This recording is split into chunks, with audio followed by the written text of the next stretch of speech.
L'objectif du projet Sieste, c'était de suivre l'érosion des sols suite à une coupe forestière sur le plateau de la Fécla, pour voir quel était l'impact de cette coupe sur la qualité de l'eau dans le milieu karstique, dans les grottes.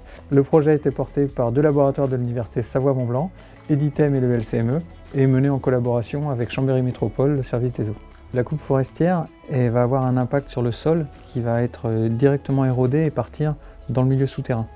Donc pour suivre cet impact-là, on a installé des instruments de mesure dans différents endroits des grottes du réseau souterrain, des rivières souterraines, et on est allé régulièrement prélever de l'eau qu'on analyse ensuite au laboratoire.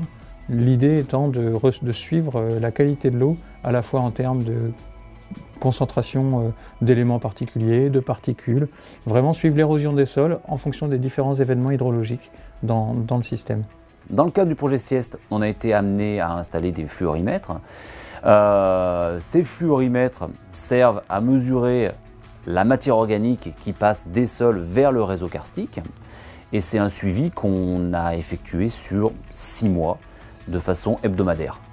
Une des spécificités du projet Sieste, c'est de faire l'étude de sites en milieu karstique, donc souterrain. On installe des fluorimètres dans nos systèmes karstiques.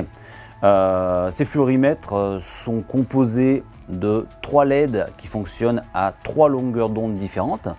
Et ces 3 longueurs d'onde nous permettent de mesurer en fait la fluorescence de l'eau et d'en déduire en fait le flux de matière organique qui passe des sols vers notre système karstique. Les prélèvements effectués ont été analysés en laboratoire, à Editem, au LCME et à Chambéry Métropole, chacun ayant sa spécificité analytique. Les résultats montrent une vraie érosion des sols suite à la coupe.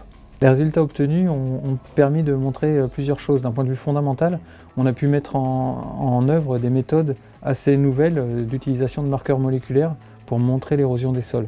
Donc ce résultat est très intéressant. On a montré également des phénomènes de stockage et d'évolution de la matière organique au sein du système. D'un point de vue finalisé, ce travail a permis à Chambéry Métropole de prendre la décision d'abandonner le captage parce qu'ils ont jugé cette ressource trop vulnérable aux contaminations de surface.